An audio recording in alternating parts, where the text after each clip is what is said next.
खबर आपको देंगे। डीआई खान में शादी की तकरीब के दौरान खुदकुश हमले की सीसीटीवी फुटेज सामने आ गई है। खुदकुश बमबार अफवान निकला है। इस हवाले से खुदकुश बमबार अफवानी निकला है और ये भी आपको बताएंगे कि खुदकुश बमबार अब्दुल रहमान सफेद चादर ओढ़े पंडाल में दाखिल हुआ। खुदकुश बमबार कबायली रक्स के दौरान अचानक पंडाल छोड़कर अकब में वाक़े कमरे की तरफ गया। खुदकुश बमबार ने कमरे में दाखिल होते ही खुद को धमाके से उड़ा लिया।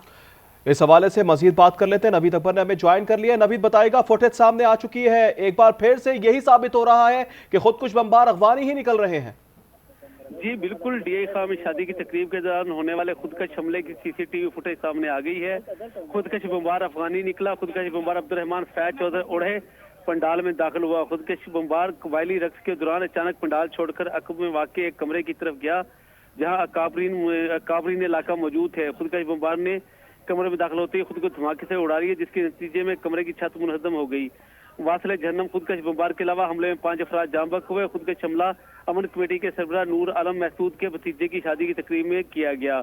माहिरीन के मुताबिक पाकिस्तान में सिक्योरिटी फोर्सेज की जानब से मौसर इंटेलिजेंस बेस्ड ऑपरेशन की वजह से दहशतगर्द बराह रास्त सिक्योरिटी फोर्सेज का सामना करने की सलाहियत खो चुके हैं।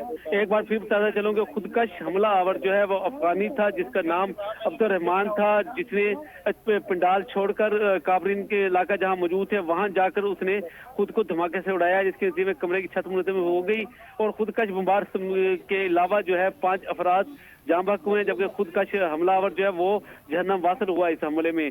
और खुदकश हमला अमन कमेटी के ठीक है, नवीद अकबर हमारे साथ ही मौजूद रहिएगा। हमें ज्वाइन किया ब्रिगेडियर मसूद अहमद रिटायर्ड ने, बहुत शुक्रिया आपने आज न्यूज़ के लिए वक्त निकाला। मसूद साहब, आपसे जानना चाहेंगे, अब जो वाकयात रूनुमा हो रहे हैं, इससे पहले सिक्योरिटी फोर्सेस को निशाना बनाया जाता था और अब इस तरह से आम शहरियों को भी निशाना बनाया जा रहा है, तो आप क्या समझते हैं, अफगानी ही इसमें मुलव्विस निकल रहे हैं? अब क्या हिकमत अमली अपनानी चाहिए पाकिस्तान को? हिकमत अमली तो हम ऑलरेडी अपना चुके हैं और आप देखें पिछले जिस एक साल में और खास तौर पिछले 3 महीनों में जब से हमने बॉर्डर्स को क्लोज किया, उसके बाद दहशतगर्द हमलों में भी कमी आई है और फर्टिलिटीज या कैजुअलिटीज में भी कमी आई है।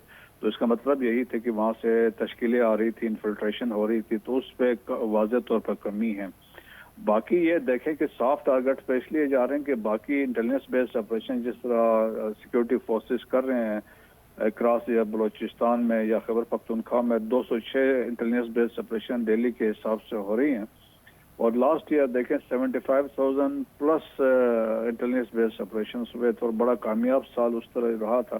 तो ये कहना इस साल भी आप जिस तरह मैंने बात की है कि सॉफ्ट टारगेट्स पे जा रहे हैं जहाँ पे एक इम्पैक्ट क्रिएट करें, चाहे वो मसाजिद है, कोई मदरसा है या इमाम बारगाह है या इसी तरह की जो गैदरिंग है या पब्लिक गैदरिंग हो सकती है या इस तरीके से ये जो शादी के लिए लोगों का वहाँ पे इकट्ठा होना था और उसमें ये वाक़या होना और फिर देखें सुसाइडर अफगान निकलना, तो इसका मतलब ये था सारी प्लानिंग सब कुछ है, ये अफगानिस्तान से सारे चीज़ें हो रही हैं। और अफगानिस्तान इज़ द कंट्री जो होस्ट भी कर रहा है एंड एक्सपोर्ट टेररिज्म है और दुनिया भी अभी इसको मानती है कि वहाँ से दहशतगर्दी हो रही है और अफगानिस्तान एपिक सेंटर बना है।